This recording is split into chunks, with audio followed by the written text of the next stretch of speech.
نبی پاک علیہ الصلوۃ والسلام فرماتے ہیں، اور حضرت سیدنا جابر رضی اللہ تعالیٰ عنہ اس حدیث کے راوی ہیں، میرے آقا کا فرمان ہے میری امت کو ماہ رمضان میں 5 چیزیں ایسی عطا کی گئیں جو مجھ سے پہلے کسی کو نہ ملی. یعنی یہ نبی پاک کی امت پر خاص کرم ہوا ہے، اس سے پہلے کسی امت کو کسی نبی کو یہ 5 چیزیں نہیں ملی. اب آپ اسپیشل 5 تھنگس سنیے گا. نمبر 1، جب رمضان المبارک کی پہلی رات ہوتی ہے تو اللہ عز و جل ان کی طرف نظر رحمت فرماتا ہے، اور جس کی طرف اللہ نظر رحمت فرمائے اسے کبھی بھی عذاب نہ دے گا. یعنی اللہ خاص امت رسول صلی اللہ علیہ وسلم ہم سب پر پہلی رمضان کی جو رات آتی ہے نظر رحمت فرماتا ہے، یعنی فرام دا اسٹارٹ ہی رحمتوں کی برسات جو ہے شروع ہو جاتی ہے. سیکنڈ، فرمایا شام کے وقت ان کے منہ کی بو سے، اب یہ بھی کمال کی بات ہے، جب ہم روزہ رکھتے ہیں ہم پیش نہیں کر سکتے بالکل، تو اب ایوننگ میں منہ سے ایک اسمیل آتی ہے، کچھ لوگ اس کو بھی عجیب سا فیل کرتے ہیں. آپ دیکھیں انکریج کیسا کیا جا رہا ہے. نبی پاک فرماتے ہیں صلی اللہ تعالی علیہ وسلم کہ شام کے وقت روزہ دار کے منہ سے جو بو آتی ہے بھوک کی وجہ سے، اللہ عز و جل کے نزدیک مشک کی خوشبو سے زیادہ بہتر. اللہ، آپ سوچیے آپ کتنا انکریج کیا. اب تیسری بات، فرشتے ہر رات اور دن ان کے لیے دعائیں مغفرت کرتے رہتے ہیں. اور نمبر 4، اللہ عز و جل جنت کو حکم فرماتا ہے میرے نیک بندوں کے لیے مزین یعنی آراستہ ہو جا، تاکہ جب یہ محنت کر کے واپس آئیں تو میرے گھر میں راحت اور آرام پائیں. یعنی روزہ داروں کے لیے جنت ڈیکوریٹ کی جا رہی ہے، پریپیئر کی جا رہی ہے کہ یہ جب روزہ رکھیں گے، عبادت کر کے زندگی گزاریں گے تو آئیں میرے پاس تو جنت میں راحت اور آرام پائیں. اب 5ویں، پیارے آقا علیہ الصلوۃ والسلام فرماتے ہیں کہ جب ماہ رمضان کی آخری رات آتی ہے، پہلے پہلی رات کی بات فرمائی، اب آخری رات، پورا مہینہ گزار لیا روزہ رکھ کے عبادت کر کے، سبحان اللہ. نبی پاک فرماتے ہیں جب رمضان کی آخری رات آتی ہے تو اللہ عز و جل سب کی مغفرت فرما دیتا ہے. سبحان اللہ. تو قوم میں سے ایک شخص نے کھڑے ہو کر عرض کی، یا رسول اللہ صلی اللہ تعالی علیہ وآلہ وسلم کیا وہ لیلۃ القدر ہے؟ ارشاد فرمایا نہیں، کیا تم نہیں دیکھتے کہ مزدور جب اپنے کاموں سے فارغ ہو جاتے ہیں تو انہیں اجرت دی جاتی ہے. روزہ رکھیں، عبادتیں کی، تلاوت کی، تراویح پڑھی اور گناہوں سے بچے، اللہ کو راضی کرنے والے کام کریں تو ریوارڈ میں جنت ہے. بہت ساری کرم نوازیاں ہیں. اللہ کرے کہ ہم اس مہینے کی قدر کریں. سنت ایک ایسا کمال کا کام ہے کہ جو ہمیں نبی پاک علیہ الصلوۃ والسلام کی خاص نگاہ عنایت کا گویا حقدار بنا دیتا ہے. دنیا میں بھی انشاءاللہ اس کی برکتیں ملتی ہیں، اور قیامت کے دن وہ انعام ملے گا جو ہر مسلمان کے لیے ایک کمال کا انعام ہے. سرور کائنات علیہ الصلوۃ والسلام کا ارشاد سنیے. میرے آقا علیہ الصلوۃ والسلام فرماتے ہیں من احب سنتی فقط احبنی ومن احبنی کانا معی فی الجنہ. میرے آقا علیہ الصلوۃ والسلام فرماتے ہیں جس نے میری سنت سے محبت کی اس نے مجھ سے محبت کی، اور جس نے مجھ سے محبت کی وہ میرے ساتھ جنت میں ہوگا. اللہ اکبر. ناظرین ذرا غور تو کیجئے کہ نبی پاک علیہ الصلوۃ والسلام کا ساتھ جنت میں مل جائے، اور کیا چاہیے ہمیں. اچھا، ایک طرف سنت والا راستہ ہے جو جنت میں نبی پاک علیہ الصلوۃ والسلام کے ساتھ لے جاتا ہے، اور ایک راستہ سنت سے ہٹ کر چلنے والا ہے. اس کے بارے میں بھی نبی پاک علیہ الصلوۃ والسلام فرماتے ہیں فمن رغب عن سنتی فلیس منی. جس نے میری سنت سے منہ موڑا وہ ہم میں سے نہیں ہے. اب غور کیجئے، ایک طرف خود نبی پاک معاذ اللہ ان لوگوں کے لیے کتنی بڑی محرومی ہے کہ انہیں دور فرما رہے ہیں کہ ہم میں سے نہیں ہیں. جو سنت پر عمل نہیں کرتا وہ کدھر جائے گا. سچ بولنا بھی سنت ہے، وعدے پورے کرنا بھی سنت ہے، وقت پر قرض لوٹانا بھی سنت ہے، بچوں پر شفقت اور بڑوں سے پیار سے پیش آنا بھی سنت ہے، اپنی فیملی کا خیال رکھنا بھی سنت ہے، اپنی ازواج، اپنی جو بچوں کی ماں ہے اس کے ساتھ بھی اچھا برتاؤ کرنا بھی سنت ہے، مسکرانا بھی سنت ہے، پڑوسی کا خیال رکھنا بھی سنت ہے. سبحان اللہ. مسلمانوں کی مدد کرنا بھی سنت ہے، عاجزی کرنا بھی سنت ہے، سخاوت کرنا بھی سنت ہے. سبحان اللہ. وعدہ پورا کرنا بھی سنت ہے، غریبوں کی داد رسی کرنا بھی سنت ہے، چوپایوں پر جانوروں پر بھی شفقت کرنا سنت ہے، جانوروں کا خیال رکھنا بھی سنت ہے. سبحان اللہ. ایثار کرنا سنت ہے، سجدہ کرنا، عبادتیں کرنا بھی سنت ہے، رات جاگ کر رب کی بارگاہ میں آہو فغاں کرنا، التجائیں کرنا، دعائیں کرنا بھی سنت ہے۔ کیا ہم جانتے ہیں کہ حیا بھی سنت ہے؟ جی ہاں، بے حیائی سے بچنا ہے، حیا بھی سنت ہے۔ کیا آپ جانتے ہیں کہ خوف خدا یہ نبی پاک کا ایک شاندار انداز ہے؟ سرور کائنات علیہ الصلوۃ والسلام کی سنتوں کی بات ہو رہی ہے تو پیارے آقا کی شفقت، رحمت امت پر جو ہے اس کا ذکر کریں تو ایمان تازہ ہو جاتا ہے۔ تو بہرحال میرے بیچ اسلامی بھائیوں، نبی پاک علیہ الصلوۃ والسلام کی ان مبارک عادتوں کا ذکر ہوگا، پیارے آقا کے ان اخلاق کریمہ کا ذکر ہوگا جس کو اگر ہم آسان لفظوں میں سمجھنا چاہیں کہ کردار میں ہمیں کیا تبدیلی لانی ہے، اپنے کردار کے اندر کس سنت کو ایڈ آن کرنا ہے۔ فرماتا ہے بے شک مسلمان مرد اور مسلمان عورتیں، اور ایمان والے مرد اور ایمان والی عورتیں، اور فرما بردار مرد اور فرما بردار عورتیں، اور سچے مرد اور سچی عورتیں، اور صبر کرنے والے اور صبر کرنے والیاں، اور عاجزی کرنے والے اور عاجزی کرنے والیاں، اور خیرات کرنے والے اور خیرات کرنے والیاں، اور روزے رکھنے والے اور روزے رکھنے والیاں، اور اپنی پارسائی کی حفاظت کرنے والے اور حفاظت کرنے والیاں، اور اللہ کو بہت یاد کرنے والے اور یاد کرنے والیاں، ان سب کے لیے اللہ عز و جل نے بخشش اور بڑا ثواب تیار کر رکھا ہے۔ اللہ اکبر، کیا خوبصورت ایک لسٹ ہے۔ اللہ کرے کہ میرا اور آپ کا بھی انہی میں شمار ہوتا ہو۔ یہ بہت پیاری خوبیاں ہیں ناظرین، دیکھیے ہمارے اندر ہیں کہ نہیں، کیا ہم ان تمام کاموں میں کچھ کام بھی کرنے والے ہیں کہ نہیں کہ خدا نہ خواستہ نافرمانی کرنے والے، ظلم کرنے والے، لوگوں کو تکلیف پہنچانے والے، کسی کا مال دبانے والے، کسی کی زمین پر قبضہ کرنے والے، اپنی زبان سے لوگوں کو تکلیف پہنچانے والے، وعدہ کر کے وعدہ توڑ دینے والے، قرض لے کر واپس نہ لوٹانے والوں میں تو کہیں ہمارا نام نہیں۔ یعنی ایک تو یہ لسٹ ہے نا جو نافرمانوں کی میں نے بیان کی، اور ایک قرآن نے لسٹ بیان کی ہے۔ اللہ اکبر، اللہ کرے کہ ہم ان لوگوں میں شامل ہو جائیں، اور یہی نبی پاک علیہ الصلوۃ والسلام کا انداز، یہی اللہ والوں کا انداز۔ تو اسی آیت میں عاجزی کرنے والے اور عاجزی کرنے والیوں کا ذکر ہے، اور آج ہمارا ٹاپک بھی یہی ہے کہ عاجزی نبی پاک علیہ الصلوۃ والسلام کی سنت ہے اور کمال کی سنت ہے۔ دیکھنا یہ ہے کہ ہم نبی پاک علیہ الصلوۃ والسلام کی اس سنت پر کتنا عمل کرتے ہیں۔ پیارے آقا علیہ الصلوۃ والسلام کے کچھ ایمان افروز واقعات۔ سرور کائنات علیہ الصلوۃ والسلام کی شان تواضع، تواضع بھی عاجزی کو ہی کہتے ہیں، سارے عالم سے نرالی تھی۔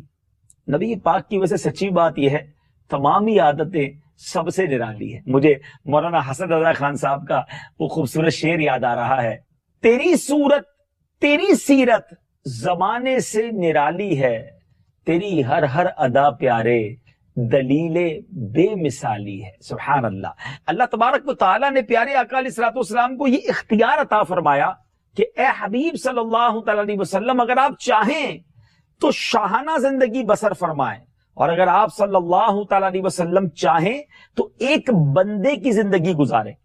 تو آپ علیہ الصلوۃ والسلام نے بندہ بن کر زندگی گزارنے کو پسند فرمایا۔ حضرت اسرافیل علیہ الصلوۃ والسلام نے پیارے آقا علیہ الصلوۃ والسلام کی یہ تواضع اور انکساری دیکھ کر فرمایا کہ یا رسول اللہ صلی اللہ تعالی علیہ وسلم، آپ کی اس تواضع کے سبب سے اللہ تبارک و تعالیٰ نے آپ صلی اللہ تعالی علیہ وسلم کو یہ جلیل القدر مرتبہ عطا فرمایا ہے۔ آپ علیہ الصلوۃ والسلام تمام اولاد آدم میں سب سے زیادہ بزرگ اور بلند مرتبہ ہیں۔ قیامت کے دن سب سے پہلے آپ علیہ الصلوۃ والسلام اپنی قبر انور سے اٹھائے جائیں گے، اور میدان محشر میں سب سے پہلے آپ صلی اللہ تعالی علیہ وسلم شفاعت فرمائیں گے۔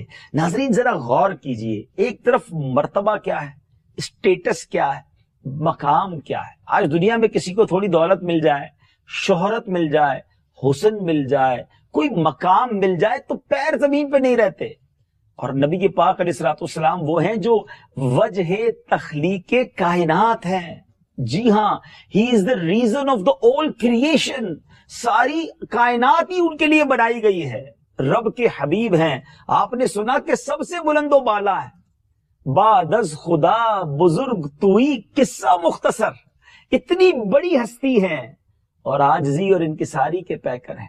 اور سبحان اللہ نبی پاک علیہ الصلوۃ والسلام کی اس عاجزی والی عادت، سبحان اللہ اگر غور کریں، پیارے آقا وہ شاہانہ زندگی پسند فرما لیتے اور اپنی زندگی شاہانہ انداز سے گزارتے، تو بہت سارے غریب امتی تو یہی سوچتے رہ جاتے کہ اتنی مہنگی مہنگی چیزیں نبی پاک کی سنت ہے، ہم کہاں سے عمل کریں گے؟ پیارے آقا علیہ الصلوۃ والسلام نے وہ عاجزی والی زندگی گزاری، وہ سادگی والی زندگی گزاری کہ آج ایک غریب مسلمان بھی بڑی آسانی سے ان سنتوں پر عمل کر سکتا ہے، اور امیر مسلمان بھی، امیر امتی بھی چاہے تو سادگی اختیار کر کے ان سنتوں پر عمل کر سکتا ہے۔ بہرحال انشاءاللہ سادگی بھی کسی ایک سلسلے میں ہم پراپر پورا ڈسکس کریں گے۔ آج ہمارا ٹاپک ہے تواضع، عاجزی، انکساری۔ بڑا خوبصورت شعر ہے نا، مٹا دے اپنی ہستی کو اگر کچھ مرتبہ چاہے، مٹا دے اپنی ہستی کو اگر کچھ مرتبہ چاہے، کہ دانا خاک میں مل کر گلے گلزار ہوتا ہے۔ حضرت ابو امامہ رضی اللہ تعالیٰ عنہ راوی ہیں، ذرا حدیث سنیے گا کہ نبی پاک علیہ الصلوۃ والسلام اپنے عصا مبارک سے ٹیک لگائے ہوئے اپنے مبارک کاشانے سے اپنے مبارک گھر سے باہر تشریف لائے، تو ہم سب صحابہ تعظیم کے لیے کھڑے ہو گئے۔ نبی پاک کی آمد تھی تو صحابہ ادب میں کھڑے ہو گئے، تو یہ دیکھ کر نبی پاک علیہ الصلوۃ والسلام نے انکسارن کیا فرمایا کہ تم لوگ اس طرح نہ کھڑے ہوا کرو کہ جس طرح عجمی لوگ ایک دوسرے کی تعظیم کے لیے کھڑے ہوتے ہیں۔ میں تو ایک بندہ ہوں، بندوں کی طرح کھاتا ہوں اور بندوں کی طرح بیٹھتا ہوں۔ اللہ اکبر، ذرا غور کیجیے، اتنا بڑا مقام کہ پیارے آقا جب معراج کی رات جنت کی طرف جائیں تو جنت سجائی جائے، فرشتے استقبال کریں، مگر اپنے صحابہ سے کہتے ہیں کہ میں تو بندہ ہوں، بندوں کی طرح رہتا ہوں۔ یہ تعلیمات ہے ناظرین، یہ بھی نبی پاک کی سنت ہے، مگر کیا ہم اپنی زندگی میں کہیں انداز اپنے اندر پاتے ہیں؟ یہ غور کرتے جائیے گا کہ کیا اس سنت کا میری ذات میں کوئی تعلق ہے بھی کہ نہیں، یہ بالکل اس کے اگینسٹ، اس کے بالکل اپوزٹ میں اپنی لائف گزار رہا ہوں۔ ایک اور حدیث پاک بی بی عائشہ صدیقہ رضی اللہ تعالی عنہا کا بیان ہے کہ پیارے آقا علیہ الصلوۃ والسلام کبھی کبھی اپنے پیچھے سواری پر اپنے کسی خادم کو بھی بٹھا لیا کرتے تھے۔ جی ہاں، اپنی سواری پر اپنے پیچھے اپنے کسی خادم کو بٹھا لیا کرتے۔ ترمذی شریف کی روایت ہے کہ جنگ قریظہ کے دن پیارے آقا علیہ الصلوۃ والسلام کی سواری کے جو جانور کی لگام تھی وہ چھال کی رسی سے بنی ہوئی تھی۔ بڑی سادگی، بڑی عاجزی، بڑی نارمل لائف ناظرین۔ آگے چلیے، حضرت انس رضی اللہ تعالیٰ عنہ کہتے ہیں کہ حضور علیہ الصلوۃ والسلام غلاموں کی دعوت بھی قبول فرماتے تھے۔ جو کی روٹی اور پرانی چربی کھانے کی دعوت دی جاتی تھی، پیارے آقا علیہ الصلوۃ والسلام وہ دعوت بھی قبول فرما لیتے تھے۔ مسکینوں کی بیمار پرسی فرماتے تھے، فقراء کے ساتھ ہم نشینی کرتے تھے، اپنے صحابہ کرام کے درمیان مل جل کر نشست فرماتے تھے۔ بتائیے نا، اپنے ملازمین، اپنے غلام، اپنے صحابہ کے ساتھ بالکل نارمل لائف گزارنا، یہ پیارے آقا علیہ الصلوۃ والسلام کی سنت ہے۔ کیا ہم کبھی اپنے ملازمین کے ساتھ بیٹھتے ہیں؟ کیا غریبوں کے ساتھ بیٹھ کر کبھی کھانا کھایا؟ کبھی ان کو یہ محسوس نہ ہونے دیا ہو کہ میں بھی تمہاری طرح ہوں؟ سوچئے نا، پیارے آقا علیہ الصلوۃ والسلام صحابہ کرام عزت کے لیے کھڑے ہوتے تھے، انہیں گویا بنا فرماتے تھے، اور آج ہمارے لیے کوئی کھڑا نہ ہو ہمیں برا لگ رہا ہوتا ہے کہ میں آیا اور عزت میں کھڑے نہیں ہوئے۔ بلکہ کچھ لوگ تو اتنے سخت دل ہیں، میں کیا کہوں، کہ ان کے سامنے ملازم ان کا بیٹھ نہیں سکتا۔ کھڑے رہو، سامنے کھڑے رہو، بیٹھنے کی اجازت نہیں ہوتی، نگاہیں نہیں ملا سکتا کوئی۔ بتائیے نا، میرے آقا کا تو یہ انداز نہیں تھا۔ ہمیں کوئی امیر دعوت دے تو فوراً پہنچ جائے، اور کوئی غریب بیچارہ اپنے گھر بلائے تو ٹائم ہی نہیں ہوتا ہمارے پاس۔ پھر بندہ کہتا ہے یار بہت بیزی ہوں آج کل، آپ کو پتہ ہی ہے آج کل بڑا ذرا مصروف ٹائم چل رہا ہے۔ یہ بات تو کبھی کسی سرمایہ دار کو تو نہیں کہی ہم نے۔ اپنے دل سے پوچھے، میں سب کو نہیں کہہ رہا، جو ایسا کر رہے ہیں پلیز اپنے دل سے پوچھئے میں کیا کر رہا ہوں۔ کسی غریب آدمی کو، کسی جس کے کپڑے پرانے ہوں، میلا کچیلا ہو، جس کو بظاہر کوئی نہ پوچھتا ہوں، اپنے برابر میں کبھی بٹھاتے؟ نبی پاک علیہ الصلوۃ والسلام اپنی سواری پر اپنے پیچھے بٹھایا کرتے۔ بتائیے نا۔ اچھا، غریب صحابی پیارے آقا علیہ الصلوۃ والسلام سے عرض کرتے کہ حضور گھر پہ آئیے، پرانی چربی اور کھجور کی دعوت ہے، مینیو بھی بتا دیا۔ نبی پاک ان کے گھر بھی تشریف لے گئے، میں آپ کو صحیح بتاؤں ناظرین، زندگی میں کبھی یہ پریکٹس کر کے دیکھ لیجئے گا، آپ کسی بہت بڑے مالدار سرمایہ دار کی دعوت میں نہ جائیں نا تو کوئی آپ کو شاید وہاں یاد نہیں کرے گا، کیونکہ پہلے ہی سینکڑوں ہزاروں لوگ پہنچے ہوئے ہیں، ایک پہلے ہی رونق لگی ہوئی ہے۔ مگر اگر کسی غریب، آپ کے اپنے ملازم، آپ کا غریب کوئی رشتہ دار ہو اور آپ کو بڑی محبت سے دعوت دے، آپ اس کے گھر چلے جائیں۔ بے شک کھانا ویسا نہیں ہوگا، یہ بتا دوں آپ کو، کھانا سادہ سا ہوگا، مگر اس میں پیار بہت ہوگا، اس میں ذائقہ بہت ہوگا، اس میں محبت بہت ہوگی، اس میں عزت بہت ہوگی۔ اور یقین کریں، کھاتے وقت منہ نہ چڑھائیے گا، بڑی رغبت کے ساتھ بڑے مزے سے کھائیے گا انشاءاللہ۔ اگر پسند نہ آئے تو کچھ کہیے گا مت، لیکن یقین کریں وہ غریب مسلمان ساری زندگی یاد رکھے گا کہ آپ اس کے گھر آئے تھے۔ تو پھر وہاں کیوں نہ جائیں جو ساری زندگی یاد رکھے، جو بعد میں دعائیں بھی دے۔ پلیز، نبی پاک کی سنت ہے عاجزی، تکبر نہیں کرنا۔ اپنے آپ کو کچھ سمجھنے لگ جاتے ہیں ہم کہ جناب میں یہ ساری دولت، یہ شہرت، یہ نام، یہ میرا ہے، میرا کچھ نہیں ہے، یہ جو دیا ہے رب نے دیا ہے، یہ جب چاہے واپس لے سکتا ہے۔ وَتُعِزُّ مَن تَشَاءُ وَتُذِلُّ مَن تَشَاءُ، جب چاہے وہ عزت دے اور جب چاہے ذلیل فرما دے، اس کا حکم ہوگا وہ ذلیل ہو جائے گا، برباد ہو جائے گا۔ تکبر کرنے والے رب کو سخت ناپسند ہیں۔ ناظرین، شیطان کے بارے میں تو سنا ہوگا نا آپ نے، کتنا بڑا عالم تھا، کتنا علم تھا، عبادت کے بھی ڈھیر لگے ہوئے تھے نا۔ بتایا جاتا ہے زمین کے چپے چپے پر اس نے سجدے کیے ہوئے تھے، جنت کا خزانچی تھا۔ کیا کیا تھا اس نے؟ عاجزی کا اپوزٹ جو ہے وہ تکبر ہے، پراؤڈ۔ شیطان نے ایک ہی بار تو تکبر کیا کہ جب اس سے کہا گیا کہ حضرت آدم علیہ السلام کو سجدہ کریں تو سارے فرشتے سجدے میں چلے گئے نا، اکیلا شیطان تھا جو سجدے میں نہیں گیا۔ اور جواب میں کیا کہا اس نے کہ میں اس سے بہتر ہوں، انا خیر من، خلقتنی من نار وخلقتہ من طین۔ اے اللہ، تو نے مجھے آگ سے بنایا ہے اور آدم کو تو مٹی سے بنایا ہے، میں بہتر ہوں۔ اسی کا نام تو تکبر ہے ناظرین۔ ہوا کیا؟ راندہ درگاہ کر دیا گیا، بارگاہ سے نکال دیا گیا، لعنتی قرار دے دیا گیا، جہنمی قرار دے دیا گیا، ایک تکبر کی وجہ سے۔ اور آج ایسا لگتا ہے کہ ہم صبح و شام ہم میں سے بہت بڑی تعداد تکبر کرتی ہے۔ زبان سے شاید ہم نہیں کہتے میں اس سے بہتر ہوں، مگر اسٹائل سے، انداز سے، ایٹیٹیوڈ سے ہم احساس یہ دلا رہے ہوتے کہ اس کو تو کچھ نہیں آتا، میں ہی سب کچھ ہوں۔ یہ غریب ہے، میرے ساتھ نہیں بیٹھ سکتا، یہ میرے ساتھ نہیں اٹھ بیٹھ سکتا، میرے ساتھ کھانا نہیں کھا سکتا۔ غور کیجئے، غور کیجئے، عاجزی سنت ہے، تکبر حرام ہے، جہنم میں لے جانے والا کام ہے۔ بعض اوقات ہم بظاہر سنتوں کے پیکر ہوتے ہیں، ہم اس پروگرام میں آپ کے دل کے دروازے پر دستک دینے آئے ہیں کہ جو اللہ کے لیے عاجزی اختیار کرتا ہے اللہ اسے بلندی عطا فرماتا ہے۔ آج بھی آپ بہت سارے ایسے بزرگوں کو جانتے ہوں گے جو بہت سادہ ہیں، ہمبل ہیں، لوگوں کے ساتھ ملتے ہیں، جلتے ہیں، عاجزی کے پیکر ہیں، سادہ سی گفتگو کرتے ہیں۔ خود امیر اہل سنت کو دیکھ لیجئے نا، کیا ان کی عزت کم ہو جاتی ہے ان طریقوں سے، ان باتوں سے؟ نہیں جناب، لوگوں کے دلوں میں عزت بڑھتی ہی ہے۔ بس یہ ہمارا اپنا یوں سمجھیے کہ دل میں فطور ہے کہ میں اتنا نیچے ہو جاؤں گا، سب سے گھلوں گا ملوں گا، سب کے ساتھ بیٹھ جاؤں گا تو لوگ کیا کہیں گے۔ ارے لوگوں نے جو کہنا ہے کہنے دو، رسول اللہ راضی ہونے چاہیے صلی اللہ تعالی علیہ وسلم، کیونکہ عاجزی کرنے والے ان کو بھی بڑے پسند ہیں، کیونکہ نبی پاک کی یہ سنت ہے۔ آگے چلتے ہیں۔ فتح مکہ کا وقت تھا، نبی پاک علیہ السلام جب مکہ کانکر کرنے کے لیے، فتح کرنے کے لیے مکے میں انٹر ہو رہے ہیں نا، ہزاروں کا لشکر ہے پیچھے، ایک سپہ سالار ہوتا ہے، ایک لیڈر ہوتا ہے، اس کا ایک انداز ہوتا ہے، مگر سرور کائنات علیہ السلام جب فتح مکہ کے وقت مکے میں انٹر ہو رہے ہیں، داخل ہو رہے ہیں، تو انکساری اور تواضع کی ایسی تجلی نمودار ہوتی ہے، ایسا انداز نبی پاک اختیار کرتے ہیں کہ اونٹنی کی پیٹھ پر میرے آقا اتنا جھکے ہیں کہ آپ علیہ السلام کا سر مبارک جو ہے وہ جو اونٹ کے اوپر جو کجاوا لگایا جاتا ہے اس کے ساتھ لگا ہوا ہے۔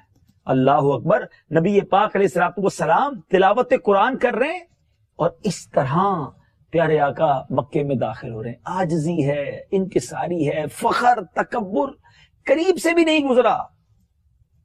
بتائیے نا، کیا ہمارے اندر یہ سنت موجود ہے؟ اچھا، بعض اوقات تکبر جو ہے نا ناظرین، وہ کئی وجوہات ہوتی ہیں. جب بھی اس طرح کی پراؤڈ کی، تکبر کی بات ہوتی ہے تو لوگ یہ سمجھتے ہیں یہ تو پیسے والے کرتے ہیں، میں تو غریب آدمی ہوں، میں تو نہیں کرتا تکبر. یہ بھی غلطی ہے. صرف پیسے والا تکبر نہیں کرتا.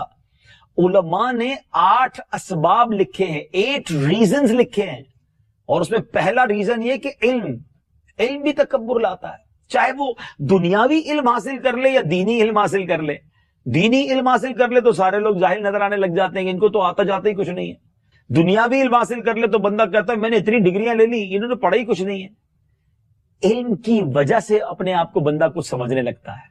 علم ضرور ہونا چاہیے، جائز علوم ضرور سیکھنے چاہیے، مگر سامنے والے کو حقیر تو نہ جانے نا. کیا پتا اللہ کی بارگاہ میں اس کا کیا مرتبہ ہو. شیطان بھی تو بہت بڑا عالم تھا، کیا حال ہوا اس کا. بڑے بڑے ایسے لوگ تھے جن کے پاس علم کے سمندر تھے وہ، مگر اللہ ناراض ہوا تو سب کچھ چلا گیا نا. پھر دوسرا سبب علماء نے لکھا عبادت. جی ہاں، عبادت بھی تکبر لاتی ہے. بندہ نمازیں پڑھنے والا، روزے رکھنے والا، تہجد پڑھنے والا، پھر کہتے ہیں سارے ہی لوگ کچھ کرتے ہی نہیں ہیں، میں تو 5 وقت نماز پڑھتا ہوں، یہ تو 1 وقت نہیں پڑھتے. عبادت اس لیے نہیں کرنی ہے کہ لوگوں کو کمتر سمجھے. ایک بزرگ کا بڑا پیارا واقعہ ہے کہ اپنے بیٹے کے ساتھ کہیں جا رہے تھے، راستے میں سفر کے دوران، اور انہوں نے ایک گیسٹ ہاؤس میں آرام کیا. جب اس گیسٹ ہاؤس میں آرام کرنے لگے تو تہجد کا وقت ہوا. باپ بیٹا دونوں جاگے تو بیٹے نے ابا سے کہا کہ ابا جان، یہ سارے لوگ سوئے میں، کوئی بھی تہجد کے لیے نہیں اٹھا. تو والد صاحب نے بڑے کمال کا جواب دیا. فرمایا بیٹا تو بھی سویا رہتا نا تو اچھا ہی تھا. سمجھ آئی آپ کو ناظرین کہ تہجد کے لیے اٹھ کر باقی لوگوں کو حقیر سمجھ رہا ہے تو بہتر تھا تو بھی سویا رہتا.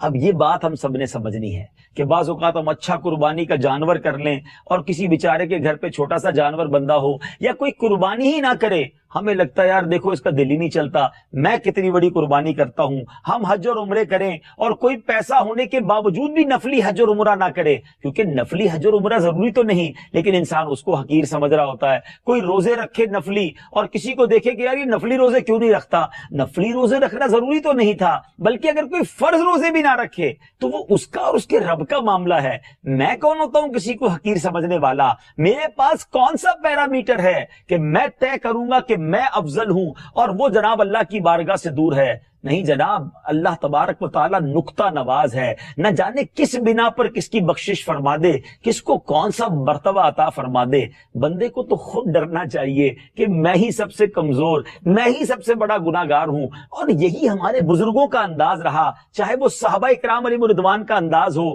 چاہے وہ انبیاء کرام کا انداز ہو، اور خود نبی پاک علیہ الصلوۃ والسلام کا انداز بھی یہی ہے کہ وہ کس طرح عاجزی اور انکساری کے ساتھ رہا کرتے. تو بات ہو رہی تھی تکبر کن وجوہات کی بنا پر آتا ہے. اسی طرح چلیں، حسن تکبر لاتا ہے. کسی کو اچھا چہرہ مل جائے، اس کو سانولے رنگ والے ہیں، اس کو کمزور جس کو آپ کہیں جسامت والے بڑے حقیر سے لگ رہے ہوتے ہیں.